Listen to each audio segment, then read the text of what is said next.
Good morning to our dearest lecturer, Madam Rini. We are from Group 1 and our group consists of 5 members. Hello everyone, I'm Devan Raj Patil. Hi, I'm Gayatri Lechumanan here. Hi, I'm Darshini Balaraman. Hi, I'm Sevadeshwari Adimuthu. And I'm Menagavati Krishnan Murthy. Today, we would like to present our assignment on the topic of industrial court case in Malaysia. The industrial court case that we have chosen is Kuhan son of Ananda Vadivel against Fly Global Charter Thandrian Berhad.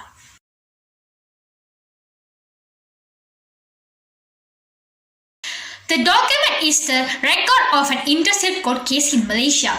The case number is 12/4-129/20 and it was brought before the Industrial Court Malaysia. The claimant is Kuhan son of Ananda Vadivel and the respondent is Fly Global Charter Thandrian Berhad. The award number is 1702 of 2021 and the chairman presiding over the case was Y.A. Tuan Teo Chin Tong. The venue of the court proceedings was Industrial Court Malaysia in Kuala Lumpur. The background and procedural history of the case includes several mentioned dates including 4th February 2020, 25 February 2020 and 17 March 2020. The dates of hearing were 8 November 2021. The representation in the case involves Ms. Velvashini Vambarasan from MESSRS, Ramesh K. Subramaniam who represented the claimant. The case involves a claim of constructive dismissal by Kuhan son of Ananda Vadivel against Fly Global Charter Thandrian Berhad. The claimant was dismissed by the company on 24th July 2019, leading to the reference under Section 20 Subsection 3 of the Industrial Relations Act 1967. Throughout the case, the company's counsel and representatives were absent. The company's solicitors discharged themselves and despite notification from the court, the company did not comply with filing pleadings, documents or attending hearings. Due to the company's absence and non-compliance, the court decided to proceed with an ex parte hearing. This means the hearing would take place without the presence of one of the parties, that is the company, in accordance with the Section 29, Subsection D of the Industrial Relations Act 1967. Section 29, Subsection D hear and determine the matter before it, notwithstanding the failure of any party to submit any written statement whether of a case or the reply to the court within such time as may be prescribed by the President or in the absence of any party to the proceedings who has been served with a notice or summoned to appear. The factual background of the case states that the claimant, Kuhan, started working for Fly Global Charter Thandrian Berhad on 2nd April 2018 as a captain with a basic salary of 27,000 per month. He was later appointed as a head of safety, security and quality which also received various additional benefits and allowances. However, the company failed to pay the claimant's salary, allowance and statutory payments. The claimant made numerous attempts to receive the payment issues with the company but was unsuccessful.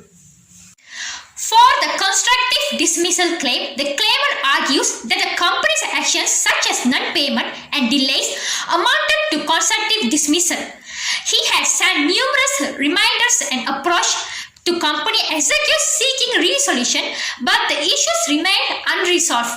Eventually, the issues are noticed a constructive dismissal on 19 July 2019 and considered himself constructively dismissed on 24 July 2019.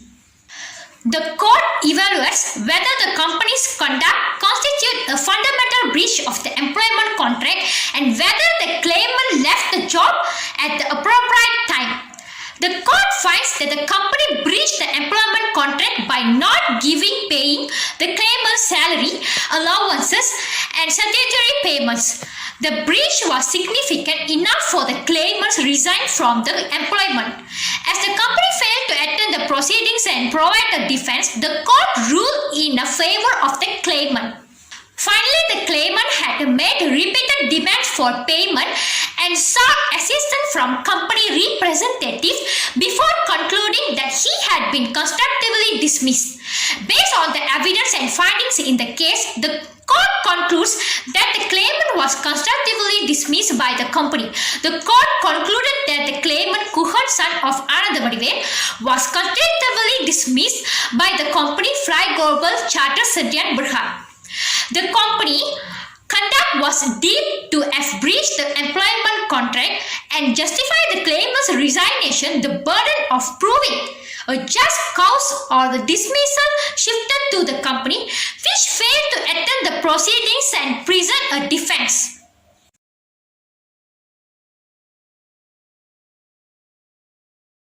Now I am going to discuss about the issues. The major issue of the case is non-payment of salary, allowance and statutory payment.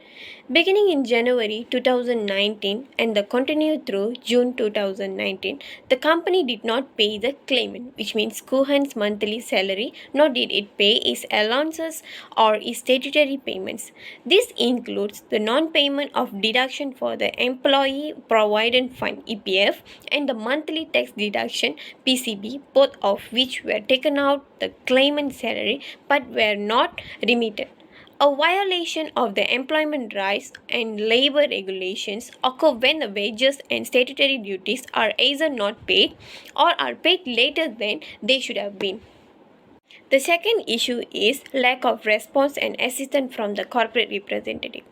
The claimant addressed many emails and questions to various company representatives, such as the head of administration, the senior manager of the HR and admin, and the legal.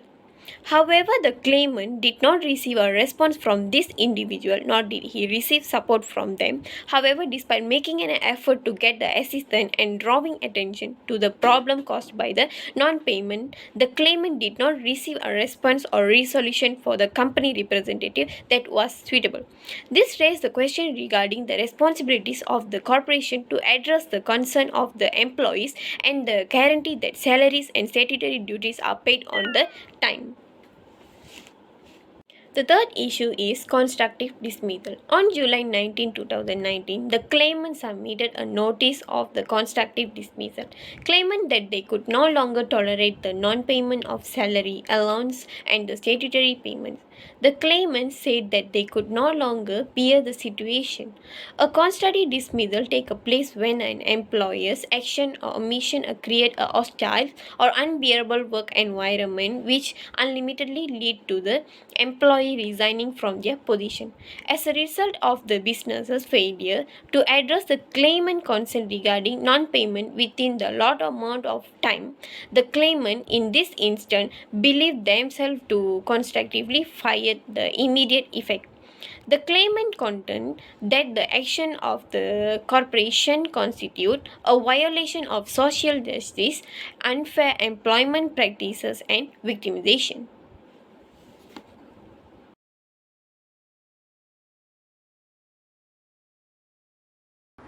Now I'm going to talk about the Malaysia law that related to this case. Firstly, Industrial Relations Act 1967. In the case, the suitable law that governs the legal proceedings and resolution of employment disputes is the Industrial Relations Act 1967 Act 177 in Malaysia.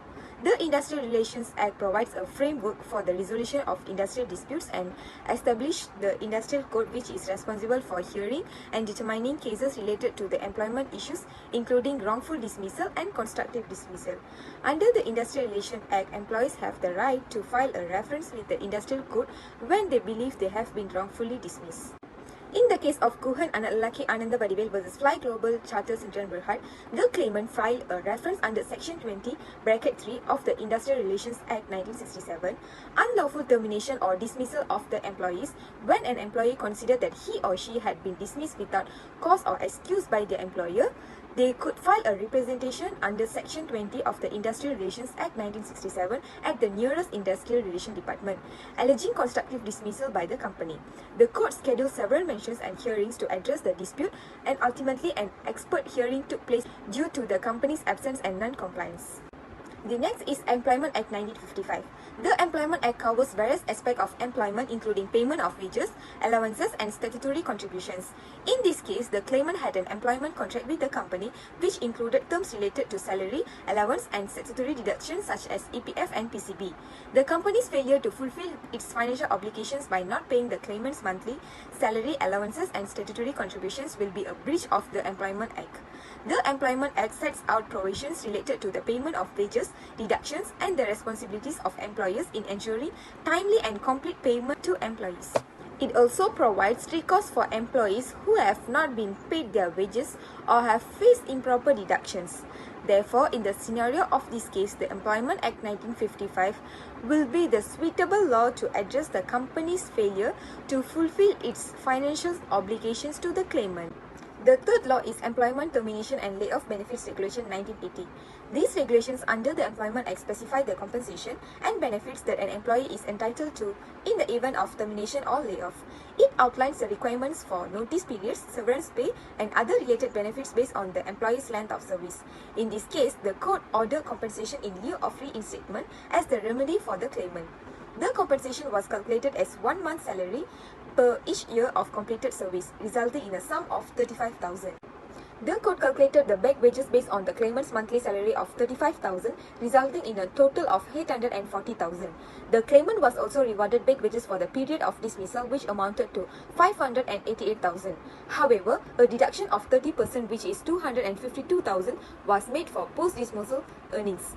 The net amount awarded for back wages was 336,000.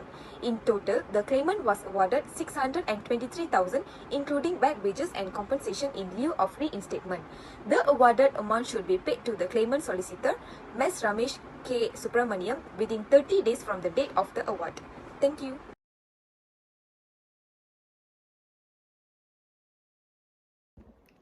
The main important comment that was highlighted in this case is that the negative effect, like violating employment contracts and failing up to facing the financial responsibility to the employees as well. Why? It's because of, in this case, shows that the claimant was expecting to receive their monthly salary, needs, allowance, but at the end, the company was didn't responsibility and they didn't pay off their salary properly. They broke their employment contract and they didn't give a proper needs to the employee rights following by the terms and condition when they sign up before they go to the work. And this is the main things that they didn't fulfill to the employers as well. So this become a very negative effect to the company as well. There are many advantages of the case that we was received, but the most important advantage is that employee rights are protecting in the wrongful determination action, which address in this situation employer behave violating the terms of the contract as well, ensuring the employers are not treated very fairly and forced to resign as well. And second of advantages is that employee have a legal resources by submitting the reference under the Industry Relation Act.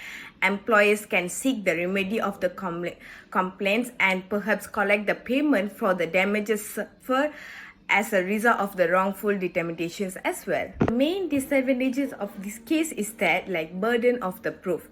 In the wrongful determinations proceeding, the employers has been burdened was proving that the employer has the actions of violating the terms of the employment contract as well. This might be hard since the employee must be offer enough the proof to back up their claims, and it should be noted to the general observation that might be changed depending on the particularly each of the situation as well.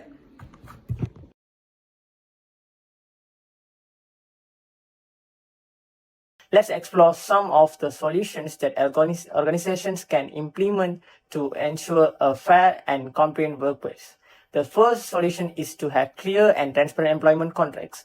It's crucial for organizations to define the terms and conditions of employment, such as remuneration, allowances, benefits, and statutory obligations, in a way that's easily understandable by employees. This can help minimize misunderstandings and disputes surrounding the employment contracts. The second solution is ensuring timely payment of salaries, allowances, and statutory contributions. To ensure timely payment of salaries, allowances, and statutory contributions, employers should establish robust payroll systems and processes.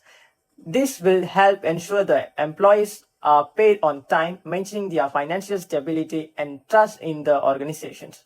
Additionally, complying with statutory obligations such as EPF and PCB deductions is crucial to avoid legal repercussions.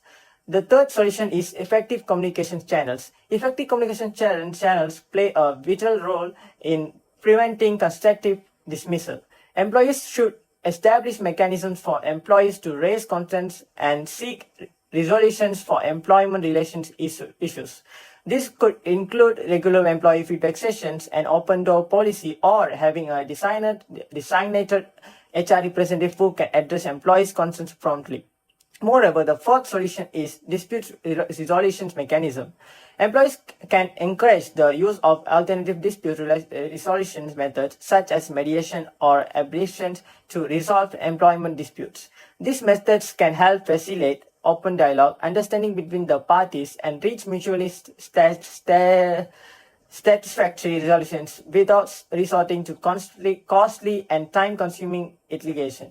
The fifth solution is employers should invest in training and awareness programs to educate both employees and management about their rights and responsibilities within the employment relationship. These programs can cover various topics including employment laws, contractual obligation, grievance procedures, and workplace rights. By providing comprehensive knowledge, employers can promote a culture of fairness, respect, and compliance with employment laws. Finally, the sixth solution is regular internal audits are an effective way to ensure compliance with employment laws and address and discrepancies or non-compliance promptly.